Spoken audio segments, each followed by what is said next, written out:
Of course, one way in which the fund can achieve an exit is if the directors themselves buy the shares back. And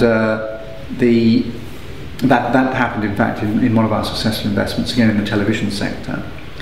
And in such a case, the company itself is not buying the shares. The directors, as individuals or some person associated with them, is raising money, possibly on the value of their own share of the company, to acquire the fund shares. But the net result is that they recover that share of the equity that the fund had, and the fund ends up with money, which we can redeploy in further investments. Of course, the fund wants entrepreneurs. It wants to encourage entrepreneurship. It wants to receive applications for investment from people who are really going to go somewhere.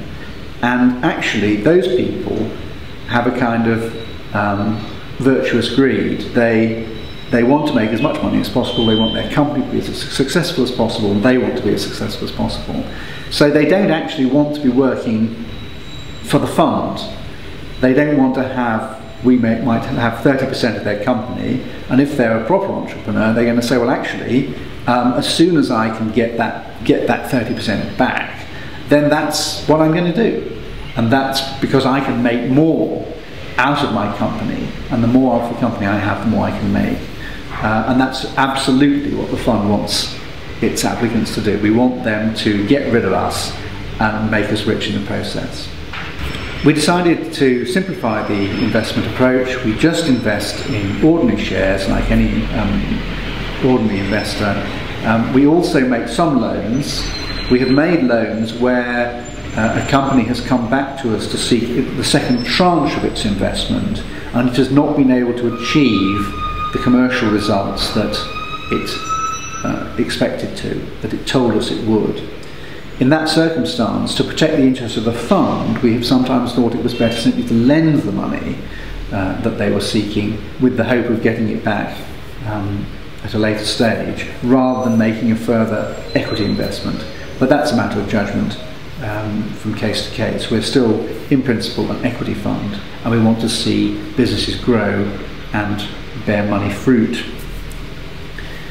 I think the thing that has been a theme throughout our experience of the fund is the importance of investment readiness and the difficulty for creative businesses, perhaps all businesses, but I think especially creative businesses, to achieve the level of preparedness that allows them to prepare and persuade an investor that they are ready for investment.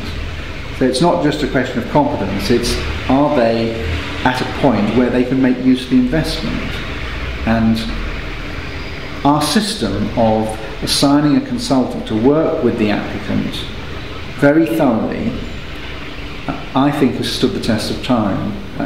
The consultants work closely with applicants. They work with me and with our finance director, Karen Stokes, and at the end of the process we have, I think, a compelling argument for investment which can be put to the board with some confidence.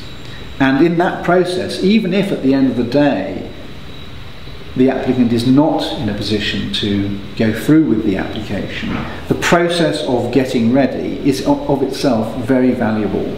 It's a form of consultancy. And so the businesses that we've worked with in whom we did not invest, nonetheless, I think have achieved a considerable amount of learning from going through that process with us.